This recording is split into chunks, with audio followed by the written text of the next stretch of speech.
হবিগঞ্জের বাহুবল উলামা পরিষদের সাধারণ সম্পাদক শাইখুল হাদিস মাওলানা হুসাইন আহমদ হবিগঞ্জি রচিত হাদিস বিজ্ঞানের অনবদ্য কিতাব তাহসিনুল হাদিস গ্রন্থের মোড়ক উন্মোচন ও ঈদ পুনর্মিলন অনুষ্ঠিত হয়েছে।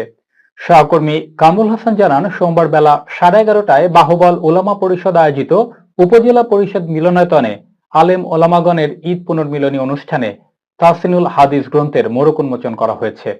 মোড়ক উন্মোচন অনুষ্ঠানে স্থানীয় আলেমা উলামা, শিক্ষাবিদ, সুধীজন, সাংবাদিক ও বিভিন্ন শ্রেণী পেশার মানুষ অংশ নেন। কোরআন হাদিসের সঠিক জ্ঞান অর্জন বর্তমান সময়ের জন্য অত্যন্ত গুরুত্বপূর্ণ। এ ধরনের উদ্যোগ তরুণ প্রজন্মকে নৈতিকতা ও আদর্শিক জীবনে উদ্বুদ্ধ করবে।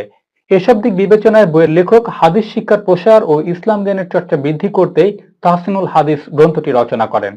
বাহুবল উলামা পরিষদের সভাপতি মাওলানা আব্দুল গফফর তালুকদারের সভাপতিত্বে ও মাওলানা হোসেন আহমেদের সঞ্চালনায় অন্যান্যর মধ্যে বক্তব্য রাখেন মাওলানা আব্দুল শুকুর, মাওলানা জিয়াউর রহমান, মাওলানা আব্দুল বশির, মাওলানা আনসারুল হক, মাওলানা আব্দুল্লাহ, মাওলানা কামরুল ইসলাম, মাওলানা আজিজুর রহমান মানিক, মাওলানা আব্দুল হাই সুমন, মাওলানা আবুল কালাম, মাওলানা তাজুল ইসলাম সহ আরো অনেকে। বক্তারা বলেন, সহজ ভাষায় রচিত গ্রন্থটি ছাত্র সমাজ থেকে শুরু করে পাঠকদের জন্য সহায়ক হবে এবং হাদিস বোঝার ক্ষেত্রে গুরুত্বপূর্ণ ভূমিকা রাখবে।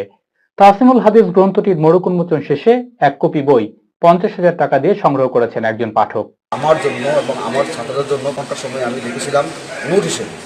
পরবর্তী অনেকে বলছে যে কিতাবের আকারে ছাপাইয়া দেন। এই দীর্ঘ 24 বছরে কিছু এর ডিভাইড সংযোজন বিরোধ করে পরিমার্জন করে এই দীর্ঘ 24 বছরে আমি এটাকে সাজানো গোছানো করার পরে এই 26 সালে উপস্থাপন করতে পেরেছি। এই জন্য আমার কাছে মনে হয়েছে যে দীর্ঘ হলেও কাজটা সুন্দরভাবে হয়েছে, সুনির্দিষ্ট হয়েছে এবং পর্যাপ্ত পরিমাণে তথ্য দেওয়া হয়েছে, বিস্তারিতভাবে লিখতে পেরেছি।